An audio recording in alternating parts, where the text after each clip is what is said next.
حضرت آدم کے دو بیٹوں کا واقعہ بیان کیا جا رہا ہے اور کہا جا رہا ہے نبی سے آپ بیان کر دیجیے. یہ واقعہ ہی نبی کے ذریعے کہلوانا اس بات کی دلیل ہے کہ نبی تو پڑھے لکھے نہیں ہیں, آپ امی ہیں. امی الذی لا یقرأ ولا یکتب, جو نہ پڑھ سکے اور جو نہ لکھ سکے. who can't read and can't write, جو نہ لکھ سکے نہ پڑھ سکے, that is called امی, اسے امی کہتے. جب آپ امی ہیں اور یہ واقعہ جو بڑی بڑی کتابوں میں موجود ہے وہ کیسے بیان کر سکتا ہے؟ اس واقعے کا بیان کرنا اس بات کی دلیل ہے کہ آپ سچے رسول ہیں. بہت پیارا واقعہ, بہت غور سے سنیے. دو بھائی ہیں, حضرت حابیل ہیں اور ان کا بڑا بھائی قابیل ہے. یہ حضرت آدم کے دو بیٹے, انہوں نے دونوں قربانی پیش کی. حابیل نے کون سی قربانی پیش کی؟ ایک بہت موٹا تازہ دمبا, اور اس نے یہ اصل میں بکریاں وغیرہ رکھتے تھے اور جانور وغیرہ پالتے تھے, تو انہوں نے ایک موٹا جو ہے بکرا یا اس طریقے سے ایک موٹا میڈھا اللہ کی راہ میں قربان کیا. اور اس نے کیا کیا, قابیل نے, یہ کھیتی کرتا تھا, اس نے چند بالیاں اللہ کی راہ میں قربان کی. دونوں نے قربانیاں پیش کی.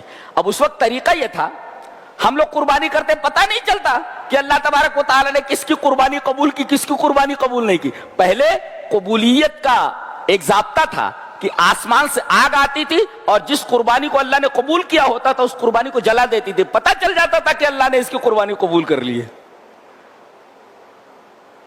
یہ اللہ کا بہت بڑا احسان ہے کہ اب آگ نہیں اترتی ہے, ورنہ یہ جو بڑے بڑے بکرے لا رہے 10 15 ریاکاری کے لیے, ایک بکرے کو بھی آگ آ کر کے نہیں جلاتی تھی اور سب کھل جاتے تھے کہ کون کس پانی میں ہے.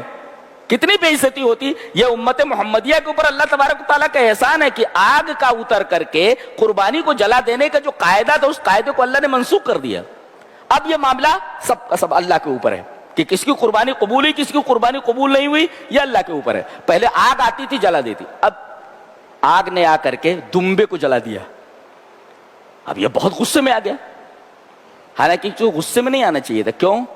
اس لیے کہ اس کی نیت میں خود فطور تھا. چند بالیاں لا کر کے اللہ کی راہ میں قربان کر دیے اس نے, اور انہوں نے حضرت حابیل نے بہترین دمبا لا کر کے اللہ کی راہ میں قربان کیا.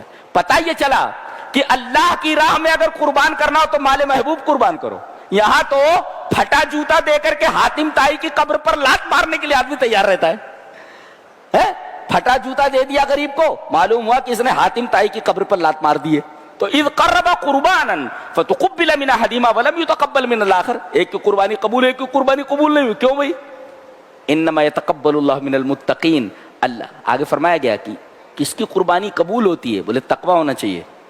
تو حابیل کے دل میں تقوی تھا, اس نے اپنا مال محبوب اللہ کی راہ میں قربان کیا, اللہ تبارک تعالیٰ نے اس کو قبول کیا. اس کے دل میں تقوی نہیں تھا, غصے میں آ گیا, اتنا غصے میں آیا بھائی کو قتل کرنے پر آمادہ ہو گیا. کہا کہ میں تیرے کو قتل کر دوں گا, لاقتلنک. کہا کہ تو مجھے قتل کر دے یا کیا کر, میں اپنا ہاتھ نہیں بڑھاؤں گا تیری طرف زیادتی کے لیے. بہت سیدھے سادے تھے. اس نے مار دیا, قتل کر دیا.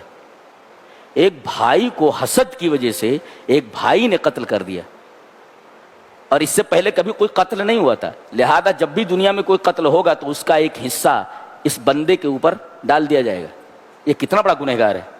لہذا کوئی خراب سنت, کوئی خراب طریقہ ایجاد کرنے کی ہمت مت کرنا, جرات مت کرنا, اس لیے کہ اس کے اوپر اگر چڑھ پڑے لوگ تو پورا کا پورا گناہ تمہارے اوپر آنے والا ہے, اس کا ایک حصہ تمہارے اوپر آ جائے گا. اب مر گیا, یہ مر گیا. اب اس کی لاش کو لیے گھوم رہا ہے کہ کرے تو کیا کرے. اس وقت تو کوئی مرا نہیں تھا اور کوئی قتل نہیں ہوا تھا, لاش کو لیے گھوم رہا ہے, کرے تو کیا کرے. تو اللہ تبارک تعالیٰ نے کوے کو بھیجا, فبعث اللہ غرابا, کوے کو بھیجا. اور کوے کی عادت ہوتی ہے کوئی چیز لیتے ہیں تو ایسے چونچ سے کھود کر کے اس کو چھپا دیتے ہیں. تو وہ کوا آیا اور اس نے جو ہے کوئی چیز اس کے پاس تھی, اس نے زمین کو کریت کر کے اس کے اندر داب دیا. اس کو کہنے لگا قال یا ویلتا آجزت, کہنے لگا کہ ہائے افسوس, میں اس گندگی خور کوے سے بھی بدتر ہوں, اس سے بھی گیا گزرا ہوں. اس کو معلوم ہے کہ چیز کیسے چھپائی جاتی ہے, مجھے یہ بھی معلوم نہیں ہے کہ کس طریقے سے لاش کو چھپایا جائے, یہ مجھے بتا رہا ہے. اس پر ایک مفسر نے بہت اچھا لکھا ہے,